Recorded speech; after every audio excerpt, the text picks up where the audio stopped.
Welcome to the Conspiracy Corner. I am Jim Harold and so glad to be with you. Well, today we are going to talk about the conspiracy theory. Now, many people would say this is the one that is the most out there. This is the wildest. This is the one that can't be true. And to be honest, I told our guest before we started, I am totally biased against this theory. Maybe he would think I'm brainwashed, and we're all brainwashed, but I am very interested in hearing his insight. We're talking about Mark Sargent, and he believes that the earth is flat. Now, growing up on South Whidbey Island, Washington, Mark started his career playing computer games professionally in Boulder, Colorado. From there, he spent the next 20 years training people in proprietary software.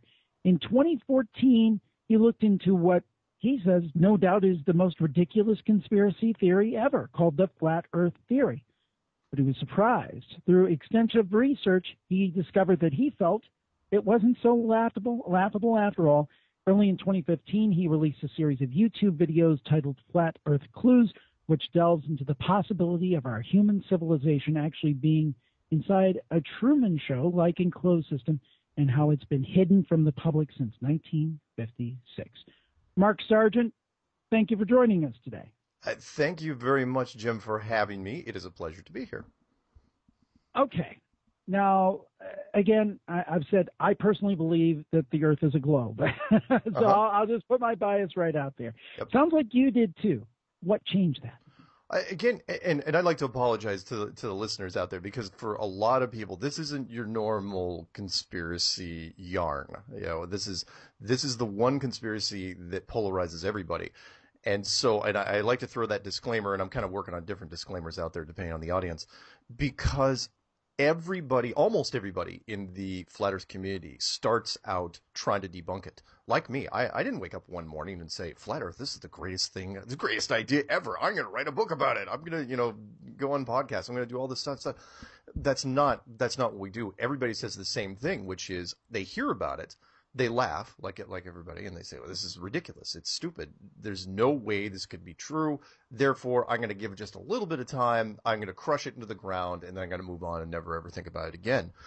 And that's exactly what I did. I heard about it. I was a conspiracy guy for years, kind of like you. I delved into just about everything you could think of. Right. And this was the last book on the shelf. Never gave it any attention. It's everyone knows the book is there. Everybody's heard about Flat Earth, which is unusual. It's Sure. not like the other conspiracies.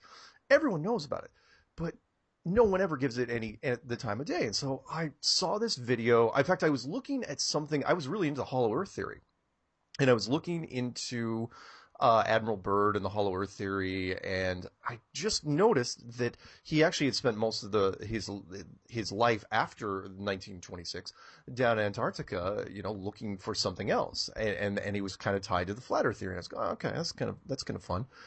And so I watched a video by a guy named Matt Boylan, an artist a photorealistic painter actually, out of Montreal, Canada, who said that at one point he made this little video, sober, mind you, because most of his videos he is not sober, where he said he had worked for NASA as a painter. And I go, and that he, during this party, and I'll rattle this off real quick because I know this is an intro question, but during this party where he was invited to a NASA party out, I think out in the Hamptons on the East Coast of the United States, he was, the power went out, there was a storm there.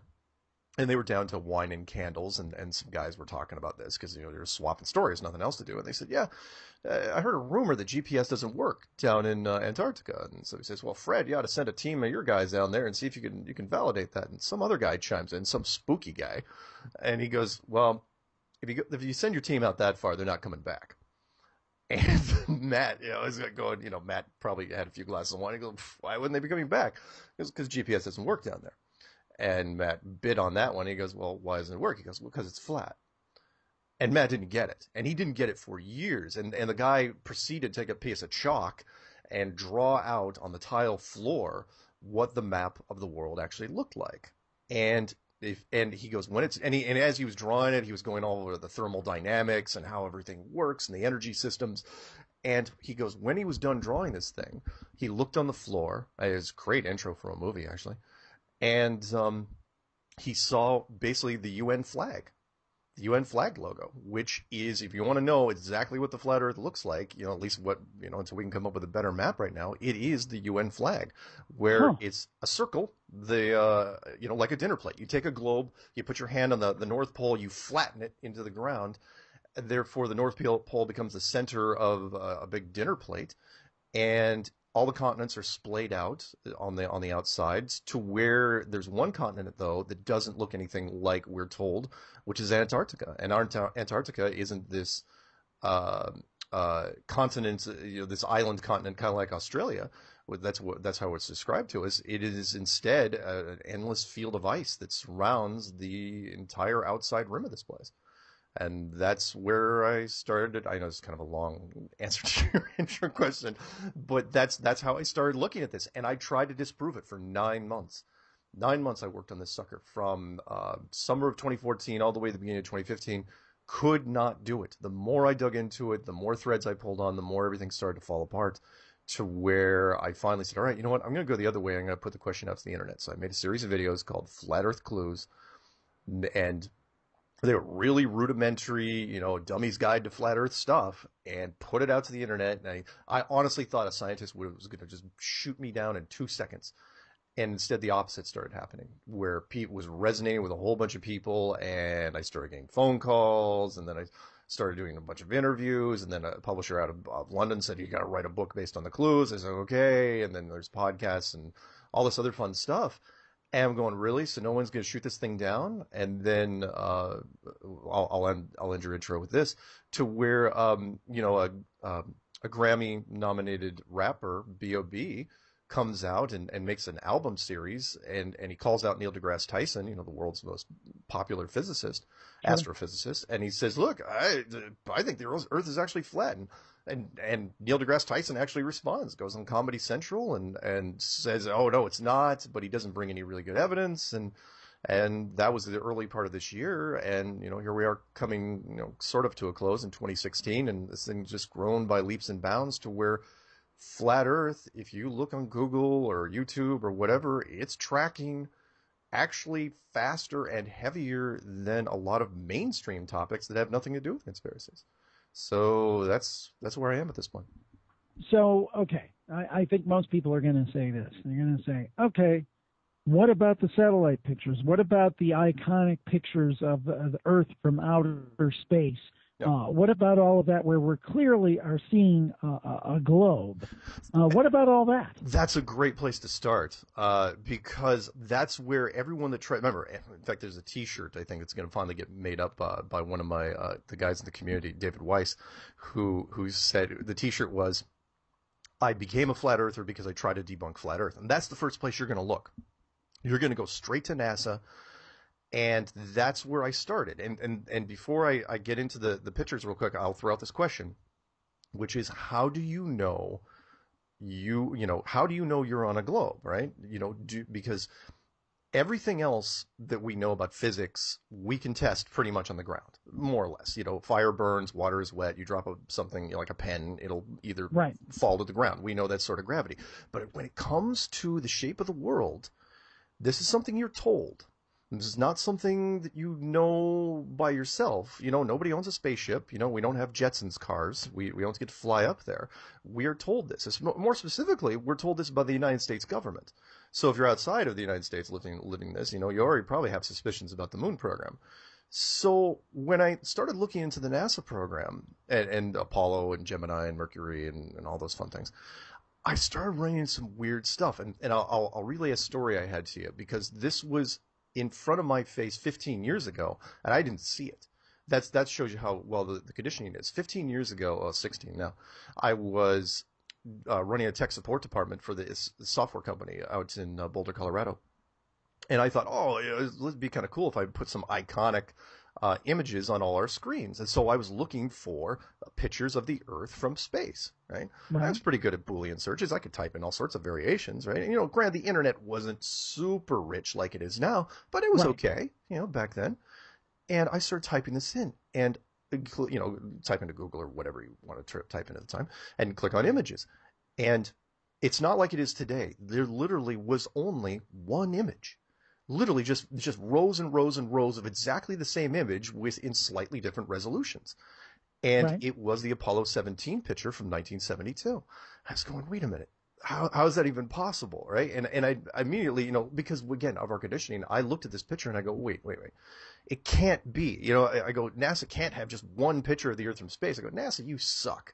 And, I gave up after like a day or two and then just finally switched to another image. But what I didn't know was I wasn't wrong.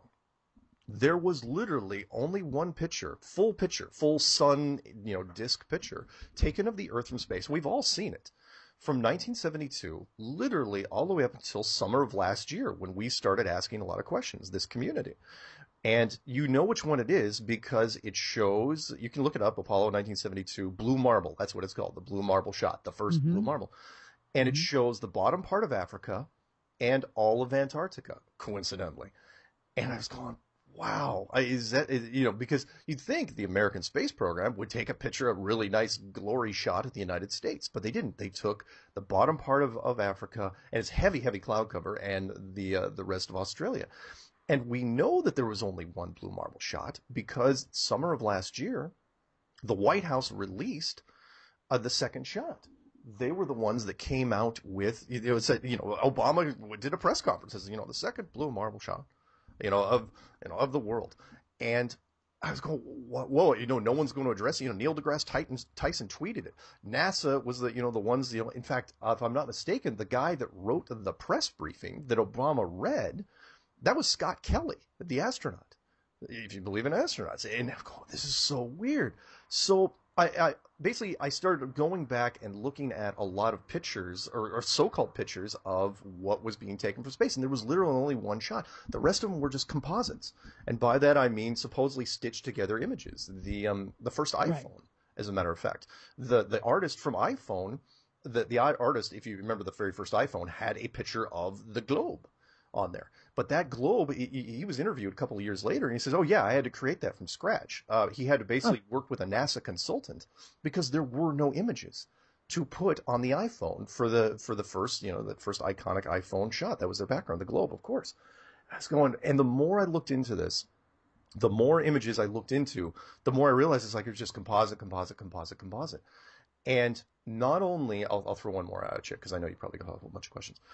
Not only were there no pictures of Earth from space, there were no videos of the Earth from space. The closest that we got was the 1990 Galileo shot, which showed the Earth rotating on its axis from, for like a 24-hour period with no stars in the background for whatever reason. But the weather wasn't morphing at all. Earth rotated 24 hours and not a cloud moved out of place. And so now when you call up NASA, and we had a guy pretend to be a Hollywood producer, it's on YouTube, it's pretty good. And he got, the NASA trademark office. He goes, yeah, doing a movie like some stock footage of the Earth rotating on its axis from space. NASA says, we don't have it. Not only that, but, and I put this in the clues, and I wasn't the one that discovered this, because again, the internet nerd community misses nothing. There is no exterior shot, no astronaut with a camera from any mission, starting from Mercury all the way through the ISS. There is no shot of an astronaut doing a 180-degree turn or better with a camera running. It just never happens. No astronaut never ever turned around with a camera. Oh yeah, you get still shots every once in a while, but nobody ever has any live video. There's no live video of any object with the camera running, mind you, unedited, leaving or returning into Earth orbit. There isn't even a shot of an astronaut opening up an airlock and the camera following up. I mean, look, we have 4K cameras nowadays that are dirt cheap. They come free with a box of cereal, and these cameras aren't running anywhere. The JAXA program, and I know I'm rambling a little bit, so stop me. That's all right. The JAXA program, the Japanese space program, sent, I don't know, was it 8 years ago now, supposedly sent a probe around the moon with 2 different HD cameras. And they should have been, just pointed down, taking a picture of the Sea of Tranquility. I looked at all the moon cars we left and the pods and everything. Took pictures of Jack. And while it was heading back to Earth, the camera just cuts out. He's like, when you go and look, the short version of this is, when you go and look for pictures, trust me, I looked and everybody else has looked, and we've been going on this now for 19, 20 months. Nobody there are no pictures of the Earth from space with the exception of what was released last year. And it's like, I'm sorry, you can't give me stuff last year. That's angry wife syndrome. Meaning, as people don't know what that means, is a husband comes home after 40 years or 20 years, we'll say 20 years of marriage, and the wife says, I'm leaving you.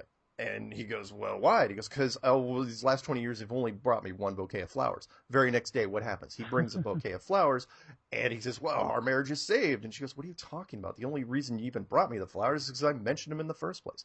That's what NASA's been doing recently. They've been just flooding with us with as much stuff as they can, but it's all crap.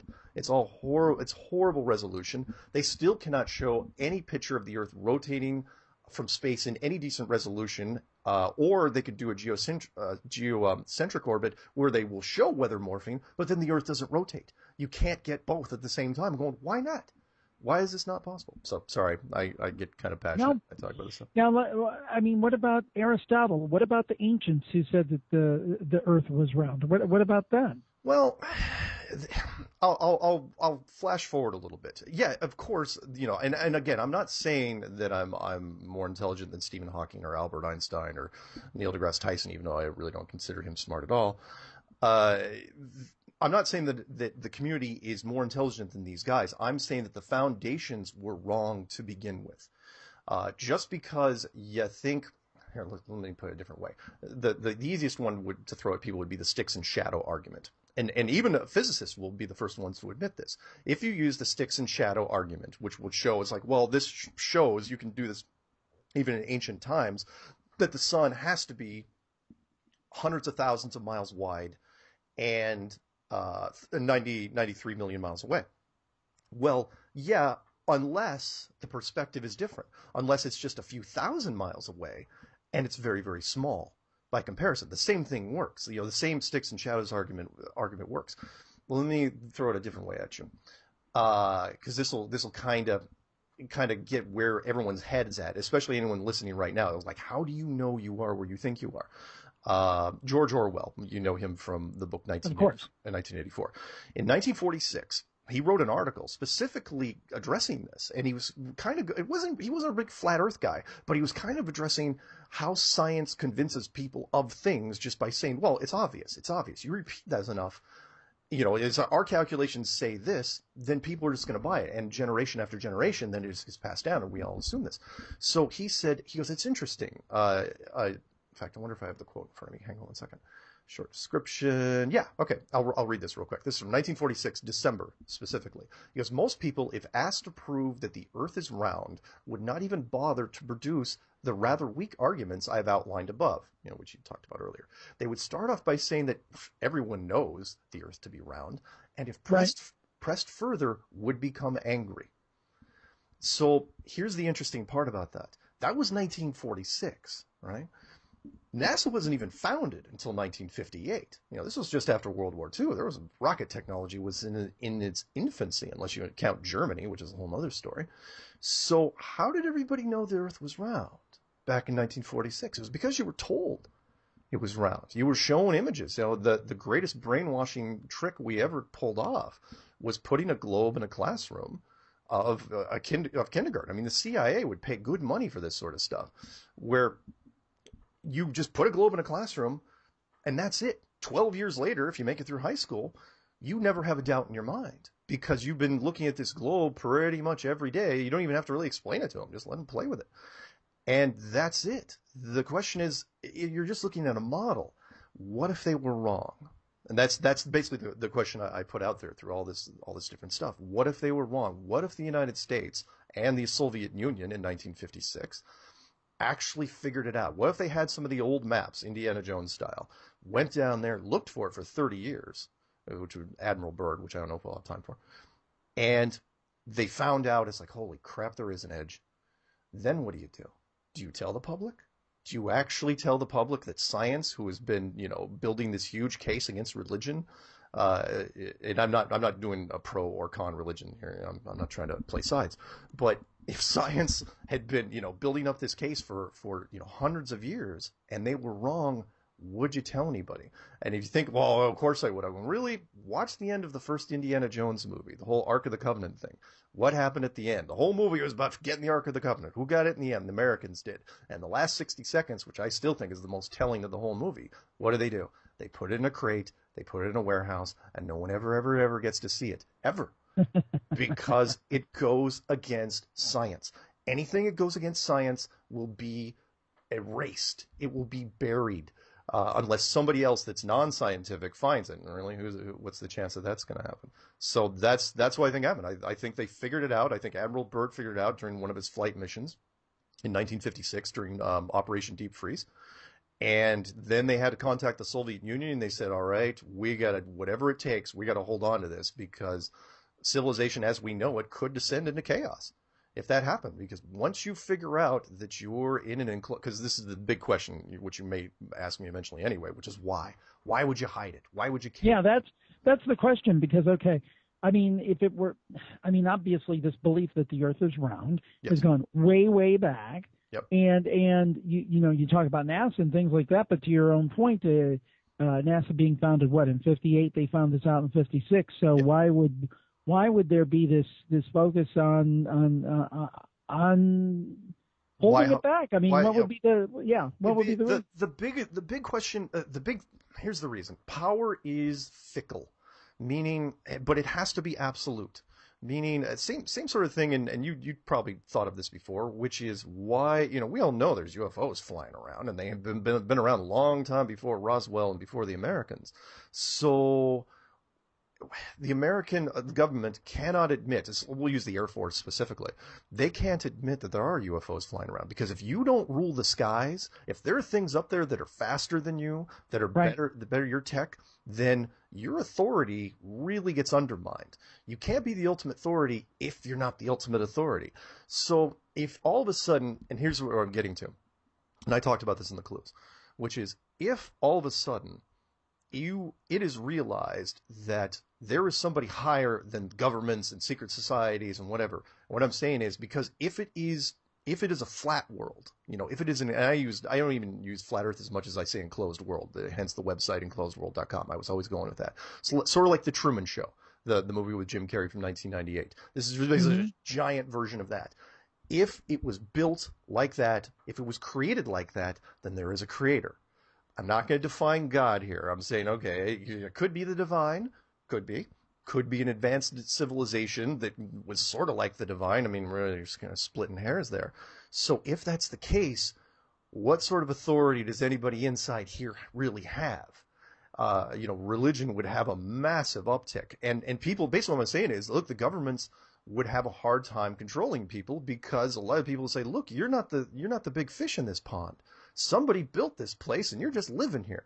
So your ability to dictate to us what we do and think and everything, it would be undermined, and they don't want to risk it. They've got to figure out a way to spin it to their advantage if that's all possible. So at the time, again, it was an easy decision to make for them. So easy, because they sat down. It's like, especially with the religious angle, because religion, there would be way too much of a temptation for religion to just attack science, in revenge fashion. It's like, look, you guys have been here. Here's another one. Imagine this, religion going to science, like, yeah, you were wrong about the shape of the earth, so what else are you wrong about? Right. You wrong about evolution? You wrong about the Big Bang?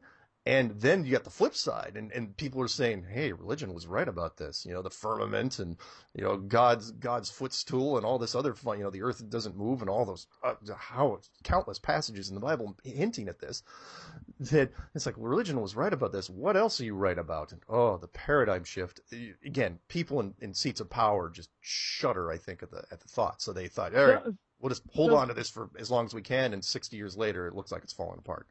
So the Earth is, let's say that you're right, that it's this enclosed world, and I want to talk about exactly what that means in a bit. But what does that mean for the stars, for the other planets, for the moon? I mean, is that all just a facade too? Well, it is, but it's not, because some people were saying, and unfortunately I don't know your take on this, some people emailed me and said, well, aren't you killing astrology? Not astronomy, but astrology.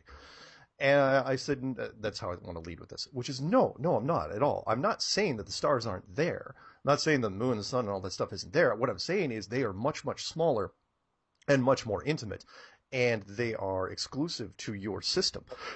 And what I'm basically saying is, I know this kind of dates me. I may sound younger, but I'm actually not. Is that it is really a glorified Truman Show planetarium. So when you look up in the sky, when you go into a planetarium, because some people will say, well, no, in fact, I got an argument with a guy a couple months ago. It's like, no, look, I'm an amateur astronomer. I've looked up at a telescope. I've seen the moons of Jupiter. I'm going, and so what? I go, we've got 4K televisions right now, which produce resolution that's so good that we could probably simulate this to on a smaller scale. I go, let's say you go to a planetarium. You bring a pair of binoculars with you. You're in there, your eyes adjust, everything's fine. You're looking at Jupiter. Now you're looking at it with a pair of binoculars. The question is, did the binoculars make Jupiter inside that building look more or less real? It's a rhetorical question. Doesn't matter because you're in a planetarium. The thing I'm proposing is, okay, who's to say that when you walk outside of that, you're not in just a bigger one? That's really what we're saying here. And it's like, well, no, it's too big. You can't fool everybody. Going, you don't have to fool everybody. If it's that big, and again, I talk about it in the clues. The Truman Show was a fantastic concept and very, very real. Realistic, I should say. And that is, you could fool somebody if they were born into the system.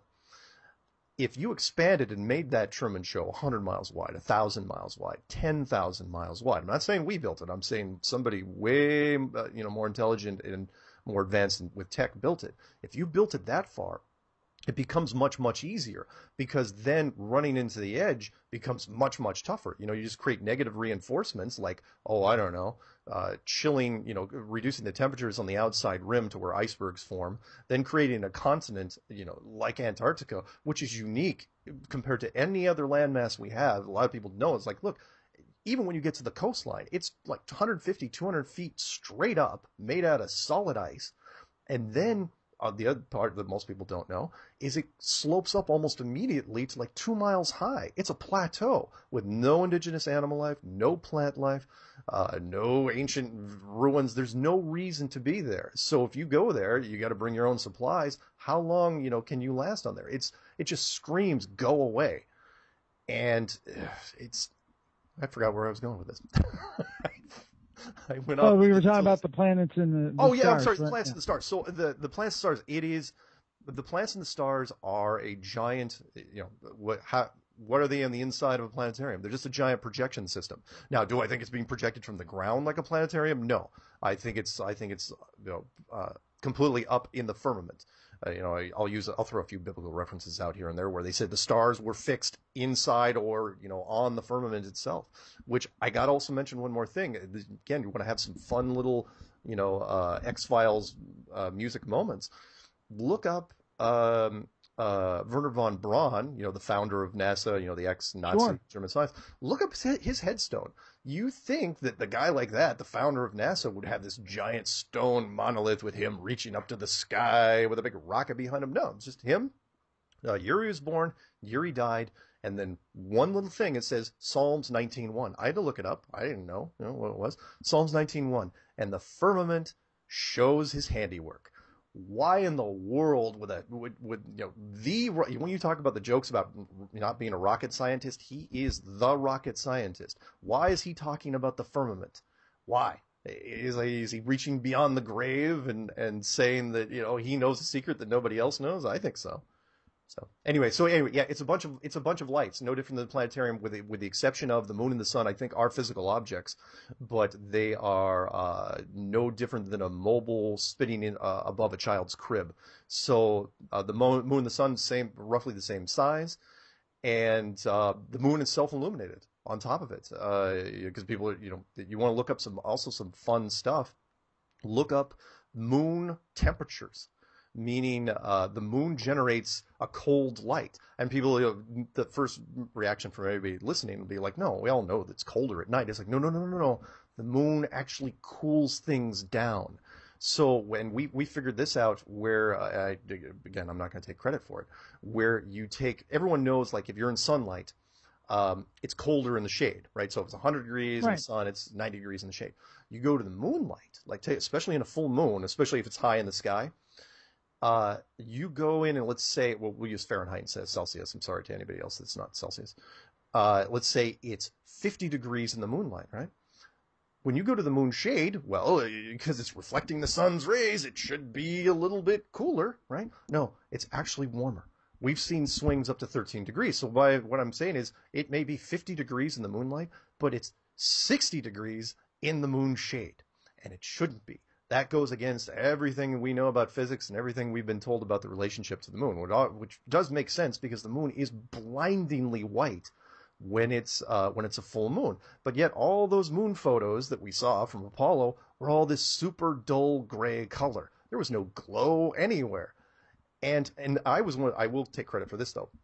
I said, okay, here's because I remember reading this months ago and about the moonlight and the temperature. I go, what happens, if you take, we all know if you take a magnifying glass to the sun and you put it on a piece of paper, it'll, you can burn ants and burn paper, right?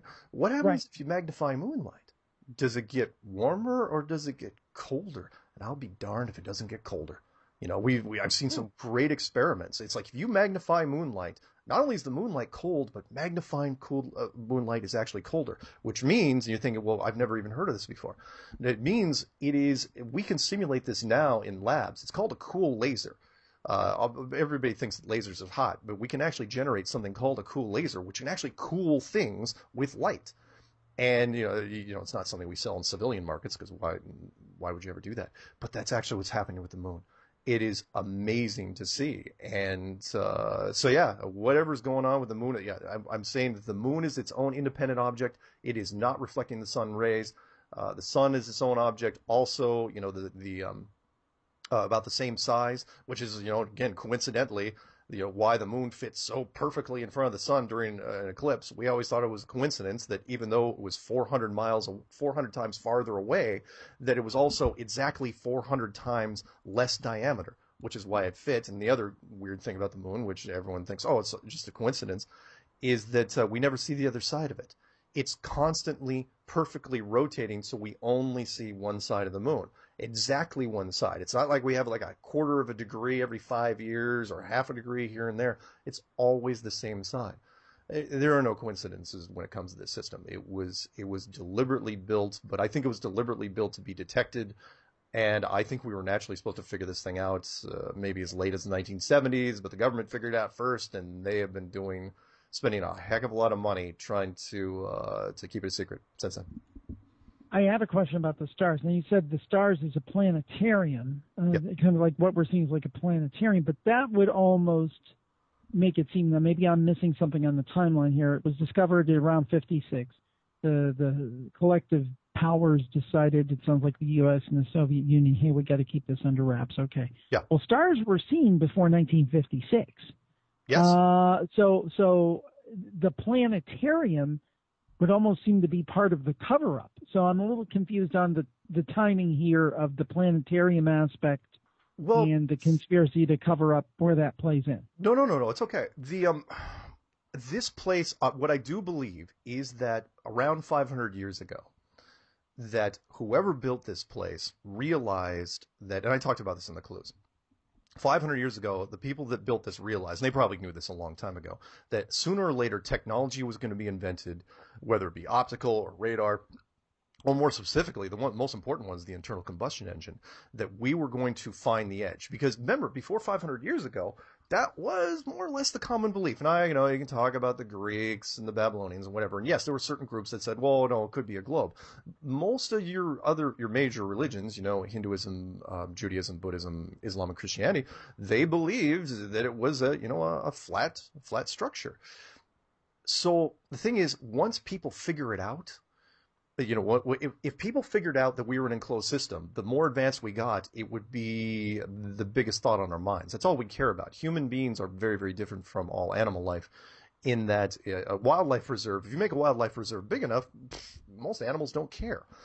People, though, would absolutely care. You could make a wildlife reserve 1,000 miles square. All human beings would do is just be knocking on the fence constantly, going, why is this fence here? Who built the fence? Why are we in here? And so on and so on.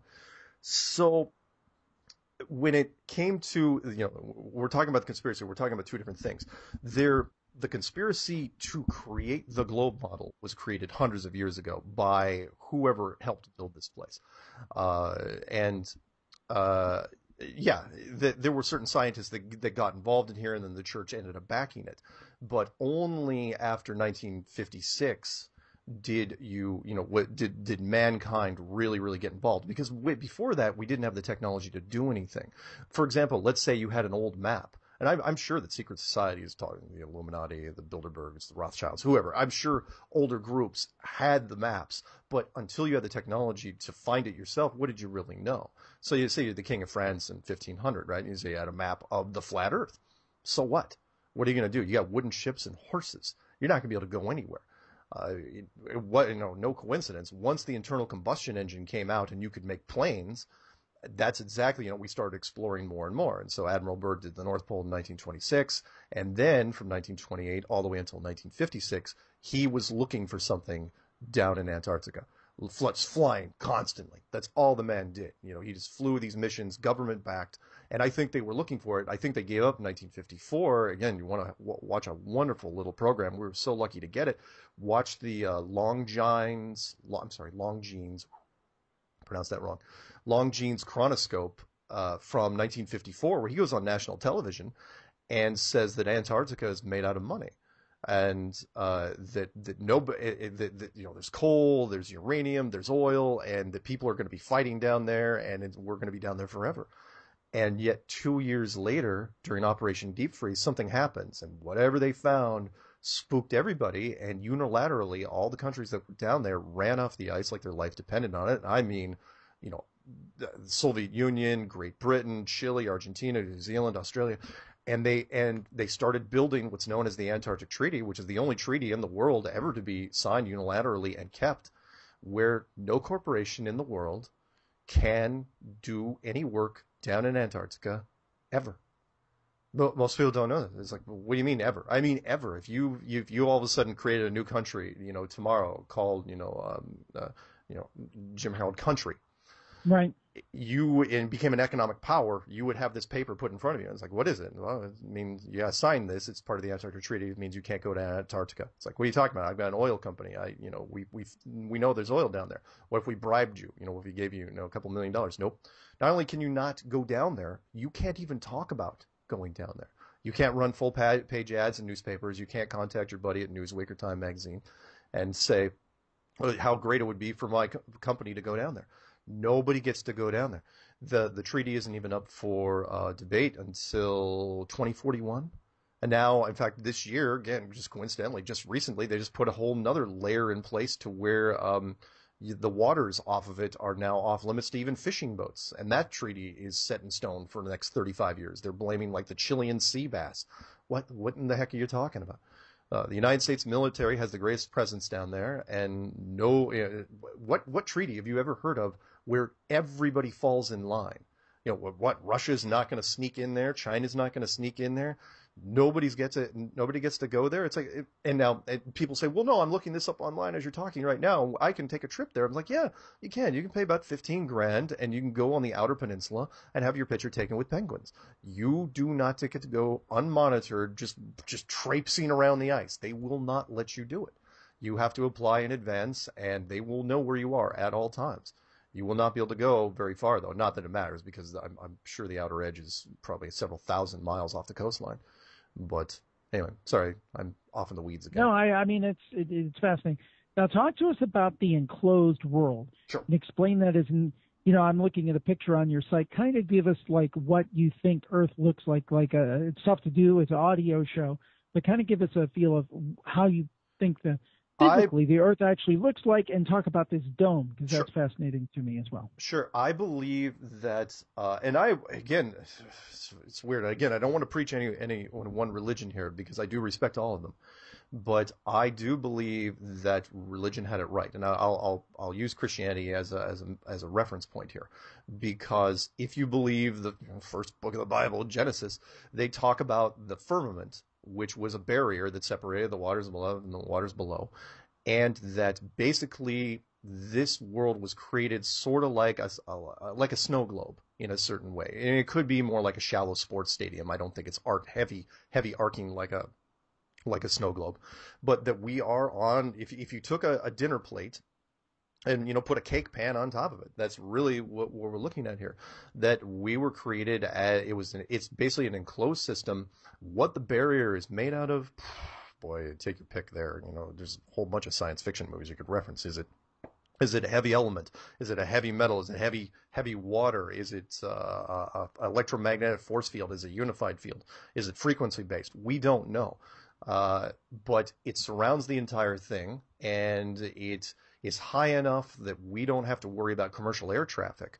But space programs, yes, we do have to worry about it, which is why the space program starting off with United States and Russia, late 1950s, they militarized the sky, and any other space program after that had to blueprint off of us, and they were let in at the know at the highest levels. So when people say, people come back and say, well, you're saying that everybody in NASA know this? I'm going, no, almost nobody in NASA knows this. I've known NASA people that worked their entire lives. All the wrench turners, everybody on the ground, nobody knows anything. The telemetry guys, they may know something, but if you compartmentalize a secret well enough, you can keep it. I will use the Manhattan Project, the whole atomic weapons thing. That was like hundreds of thousands of people were working on atomic weapons. Everyone kind of knew what they were doing, but nobody talked about it. But at the highest levels, they were the ones that knew the ultimate secret. Anyway, so the firmament is a dome-like structure which surrounds the entire thing. Again, if you take a salad bowl, put it on top of a flat surface, and there is quite a bit of distance, I think, between the outer edge of where we are, where Antarctica starts, and where this dome/enclosed world begins. I think it's at least several thousand miles wide. If it wasn't, it's not definitely just not off the coastline, because Admiral Byrd in his planes didn't find it for 30 years. So, and with refueling stations, granted they were prop planes, they didn't go that fast, but even at a couple hundred miles an hour, it took him a long time to figure out what it was. And once they figured out what it was, and you're thinking, well, what's it sort of shaped like? I think they were trying to map that out in the 1950s, because the atomic weapons program really took a strange turn. It started in 1945, but it took a strange turn right after Operation Deep Freeze, where the United States and Russia, for whatever reason, immediately started firing nuclear-tipped weapons straight up, and they did it for 4 years, starting from 1958 all the way to the end of 1962. And some of those first shots were extremely heavy duty, and we're talking megaton shots, 2 and 3 megatons, which are Hiroshima and Nagasaki were 20 kilotons. These things were big hits, and they weren't. I think they were initially trying to bust through it, trying to see if they could breach it, and after that they just trying to map the sky, because you need to know kind of the curve and distances, because if you are going to at least simulate a space program, you don't want to crash too many rockets. So that's why, again, you want to watch some interesting footage. Look at the time-lapse photos or pictures of any rocket that's ever goes up from any space program. They arc over and almost go horizontal very, very quickly. And so I think it's shallow. I think it's like a sports stadium in terms of height, but it's still high enough that it's way above commercial air traffic. Commercial planes cap out at about 10 miles. That's about 50,000 feet or more, and spy planes maybe twice that. So it's way up there. But again, everything above that is controlled by the military.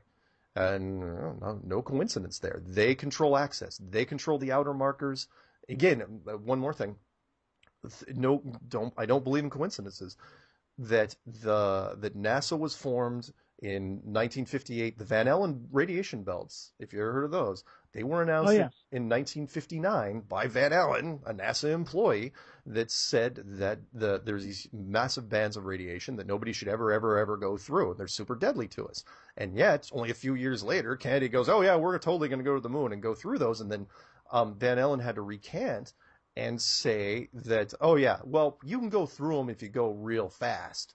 It's like, really? Because they're 60,000 miles thick, supposedly, according to you. So even if our best stuff at then was only doing about 17,000 miles an hour, that's hours going through. What shield are you using? Using gold or lead? Because as the only two metals that can block radiation right now, they never said what they used. But my point is that 1959, Van Allen announced the radiation belts. And also in 1959, what happened?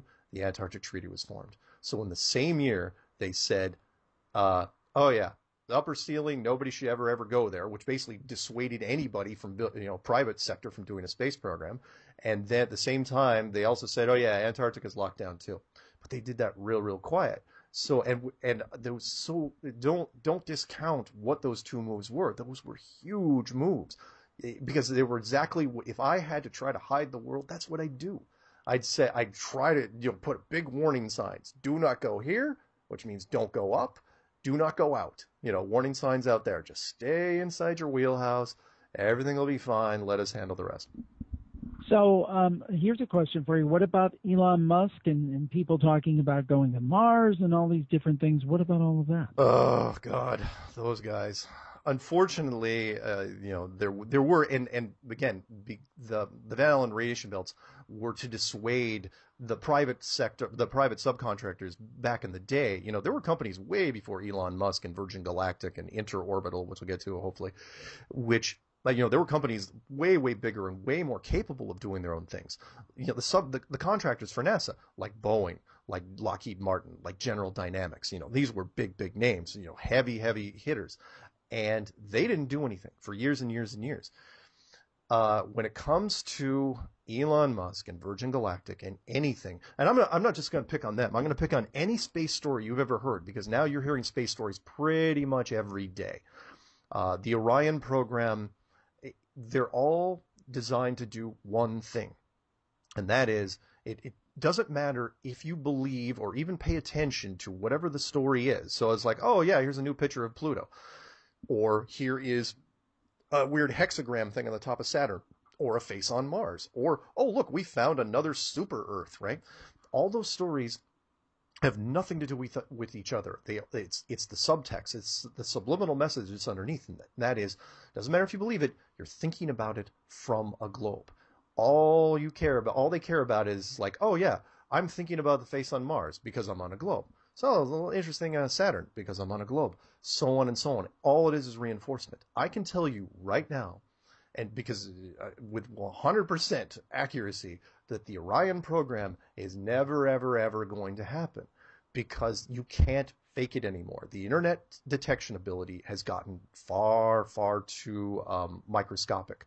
There's websites out there called moviemistakes.com, where nerds in the middle of the night will go through a freaking Blu-ray and just go frame by frame, and if a coffee cup moves from one side of the room to the other without the actor moving it, they're going to call you out on it.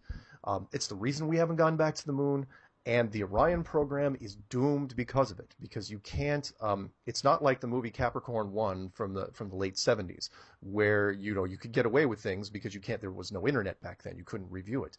Nowadays, you absolutely can review it. If you make one production mistake, you're screwed. We've been finding it in all sorts of stuff. All the NASA footage, all the ISS footage, all the Apollo footage. We've been finding all the mistakes that have ever been done. Orion, Elon Musk, Elon coming out and saying that, oh yeah, we're going to colonize Mars. That has nothing to do with the fact that he had a rocket blow up just a week earlier and he was worried about his stock price plummeting. So he comes out and says, oh yeah, we can totally colonize Mars. No, you can't. I'll use the, if you think I'm kidding here, go and look up, because it's on the internet right now. I don't know why NASA released this. It's a video on nasa.gov called Orion Trial by Fire. You can just Google it. It'll take you to nasa.gov, where NASA's talking about its Orion program. This was done end of 2014, right? It's not too long ago. And they were saying that the Van Allen radiation belts, they still haven't figured out how to get through them. And so, what are you talking about? It's 2014. You supposedly took 7 round trips with people, for the Apollo program. Nobody died from radiation poisoning. Nobody got sick. Nobody got cancer. You got through them. So why can't you get through them now? Well, I don't know who made that video and why it's such a huge mistake.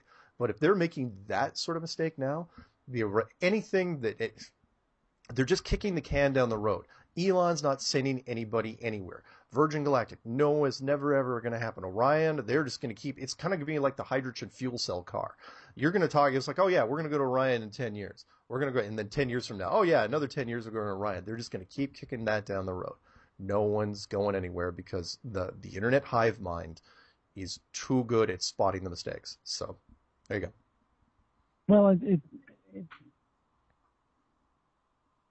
Still there? It's one. Yeah, I'm here. Hold on a second.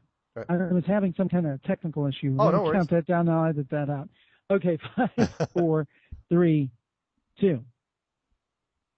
Well, it is a fascinating topic. I mean, we could go on and on and on because I think that it's a very rich area to explore for yourself, make your own decision. I still believe the Earth is round, but I have to admit, you have made me think a few times during our interview, and I very much appreciate that. Obviously, you have a book out, you have the videos, you have websites. Where can people go to learn more about the idea that we're living on a flat Earth?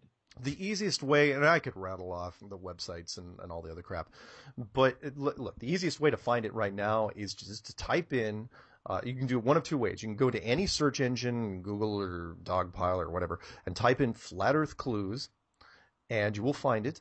Or if you want to have some fun, I don't really care if you look at my stuff because I'm just trying to get the word out. Go to YouTube and just type in Flat Earth and look at just pages and pages and pages. I mean, the amount of content that has come out in the last year especially is just crazy. I mean, we're tracking better than just about any mainstream thing that's out there right now that's happened in the last 5-10 years. It's crazy. So yeah, look up Flat Earth Clues if you want to find it, and you'll find all the references. I'm not going to pawn off websites on you, but you'll find the audiobook and the main book and the YouTube site. The YouTube website is kind of fun. I've got a whole ton of videos out there, but again, don't look at just my stuff and don't believe anything I'm telling you here, right? Do your own research, ask your own questions. I'm not going to try to convince you during a 1-hour show. You gotta, make the decision for yourself. Just look inside Pandora's box. Don't make fun of the box from outside and say it's a stupid box. Peek inside for just a minute. See what you find. Well, thank you so much for taking time to actually give us a peek inside that box as you see it, Mark Sargent. It's been a fascinating hour, and we appreciate your time. Hey, thank you very much for having me. And thank you for tuning in to Conspiracy Corner. Is the Earth flat? Decide for yourself. That's what we do here. I thank you so much for joining us, and I'm guessing Mark would agree. Next time you're going around the corner, be careful because there just might be a conspiracy. We'll talk to you next time. Have a great week, everybody. I hope that was okay. That was great. Thank you. Yeah, I'm very much about letting the guest make their case, even if it's something I'm not. Oh, it's and okay. I'm gonna definitely look into it more. I'm interested. You've got my interest, so. It's a weird one, man. I wasn't kidding when I said that I didn't want to do this. This is a stupid topic, but it just won't go away, and it just keeps getting weirder and bigger and. I've had a lot of fun with it, and people keep saying, let's just keep going down this road, so why not? Sounds good. Thanks so much. I really appreciate it. All right, have a good day, okay? All right, you too. Bye-bye. Bye-bye.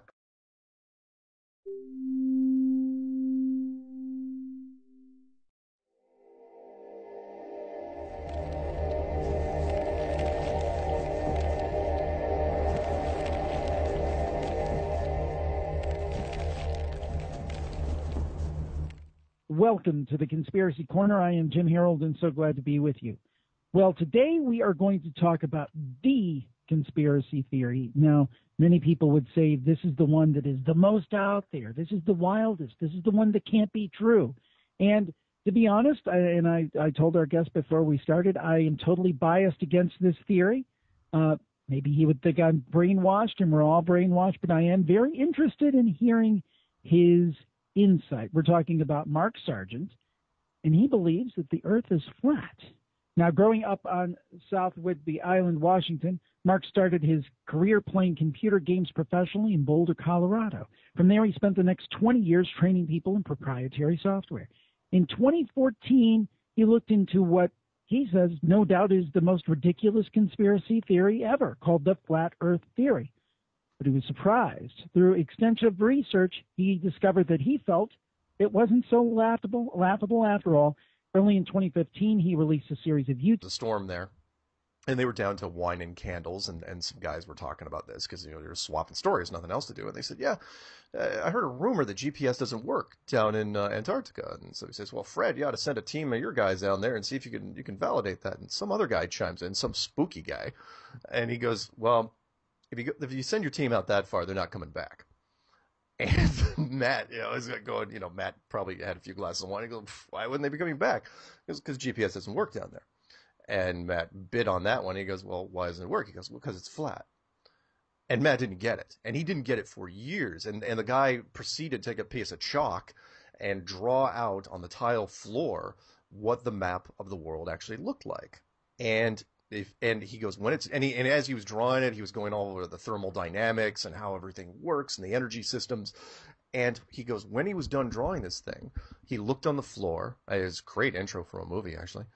And he saw basically the UN flag logo, which is, if you want to know exactly what the flat Earth looks like, at least until we can come up with a better map right now, it is the UN flag, where it's a circle, like a dinner plate. You take a globe, you put your hand on the North Pole, you flatten it into the ground, and therefore the North Pole becomes the... 2 videos titled Flat Earth Clues, which delves into the possibility of our human civilization actually being inside a Truman Show-like enclosed system, and how it's been hidden from the public since 1956. Mark Sargent, thank you for joining us today. Thank you very much, Jim, for having me. It is a pleasure to be here. Okay. Now, again, I've said I personally believe that the Earth is a globe. So I'll just put my bias right out there. Yep. Sounds like you did too. What changed that? Again, and I'd like to apologize to the listeners out there, because for a lot of people, this isn't your normal conspiracy yarn. This is the one conspiracy that polarizes everybody. And so, I like to throw that disclaimer, and I'm kind of working on different disclaimers out there depending on the audience, because almost everybody in the flat Earth community starts out trying to debunk it. Like me, I didn't wake up one morning and say, flat Earth, this is the greatest thing, the greatest idea ever. I'm going to write a book about it. I'm going to, go on podcasts. I'm going to do all this stuff. That's not what we do. Everybody says the same thing, which is they hear about it. They laugh like everybody, and they say, well, this is ridiculous. It's stupid. There's no way this could be true. Therefore, I'm going to give it just a little bit of time. I'm going to crush it into the ground, and then I'm going to move on and never ever think about it again. And that's exactly what I did. I heard about it. I was a conspiracy guy for years, kind of like you. I delved into just about everything you could think of. Right. And this was the last book on the shelf. Never gave it any attention. It's everyone knows the book is there. Everybody's heard about flat Earth, which is unusual. It's Sure. not like the other conspiracies. Everyone knows about it, but no one ever gives it the time of day. And so I saw this video. In fact, I was looking at something. I was really into hollow Earth theory. And I was looking into Admiral Byrd and the hollow Earth theory, and I just noticed that he actually had spent most of his life after 1926 down in Antarctica, looking for something else, and he was kind of tied to the flat Earth theory. And I was going, okay, that's kind of fun.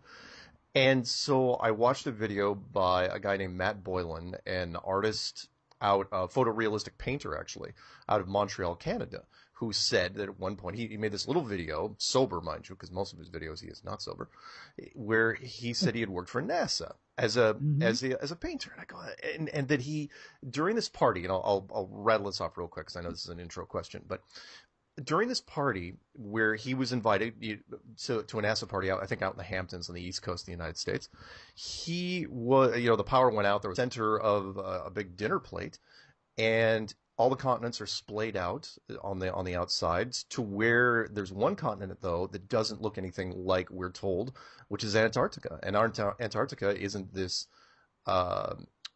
continent, this island continent, kind of like Australia. That's how it's described to us. It is instead an endless field of ice that surrounds the entire outside rim of this place. And that's where I started. I know it's kind of a long answer to your intro question, but that's how I started looking at this. And I tried to disprove it for 9 months. 9 months I worked on this sucker from summer of 2014 all the way to the beginning of 2015. Could not do it. The more I dug into it, the more threads I pulled on, the more everything started to fall apart, to where I finally said, all right, you know what? I'm going to go the other way. I'm going to put the question out to the internet. So I made a series of videos called Flat Earth Clues, and they were really rudimentary, dummy's guide to flat Earth stuff, and put it out to the internet. And I honestly thought a scientist was going to just shoot me down in 2 seconds. And instead, the opposite started happening, where Pete was resonating with a whole bunch of people, and I started getting phone calls, and then I started doing a bunch of interviews, and then a publisher out of London said, you got to write a book based on the clues. I said, okay. And then there's podcasts and all this other fun stuff.